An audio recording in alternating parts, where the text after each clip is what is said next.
Hello mga kaibigan, alam nyo ba kung saan makakain ng pinakamasarap na fried chicken sa Pilipinas at sa buong mundo, no?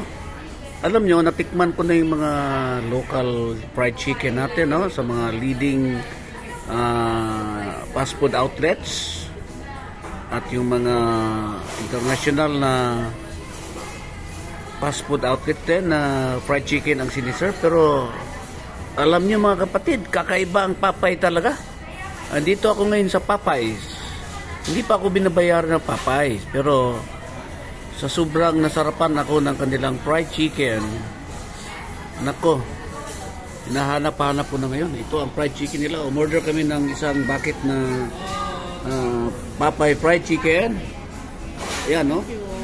Tapos, nako, yung kanilang caramel na sundae, bukod sa masarap na, ang dami pa nila mag-serve. Hindi kagaya ng iba dyan na kukunti ang serving, mahal pa. Ito mura na, masarap pa. Ito meron din sila spaghetti. Yan.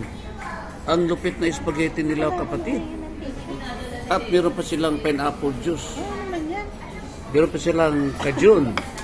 Nagbablog ako, kapatid. Yan. So,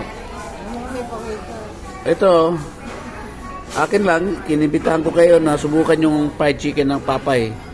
Pag nasubukan nyo ang Popeye fried chicken, baka ayawan mo na yung mga leading dyan na sabi yung masarap daw. Masarap din naman sila, pero kakaiba ang lasa ng fried chicken sa Popeye. Yan, wala tayo papakita ang mukha kasi baka makasuhan ng endorsement.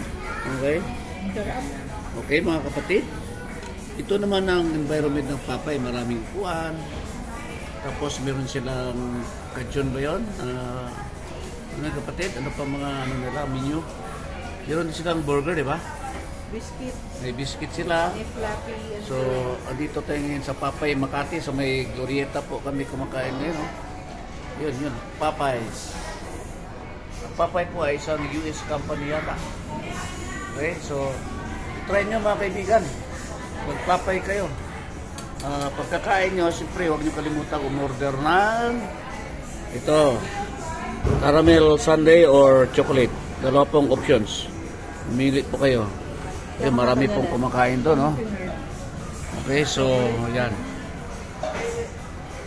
Okay mga kaibigan, so hanggang dito na lang mga kaibigan, no? Huwag nyo kalimutan ang pangalan ng restaurant, Popeyes po, na maraming branches sa Makati, sa Quezon City, buong Metro Manila, at alam ko meron na rin sila sa probinsya. Ito si King Prince, naghatid na naman ng masarap na episode ng aking vlog. Ngayon, ang nakapicture ngayon ay ang spaghetti nila, yung fried chicken, and of course, yung kanilang sundae, no? Caramel or chocolate toppings.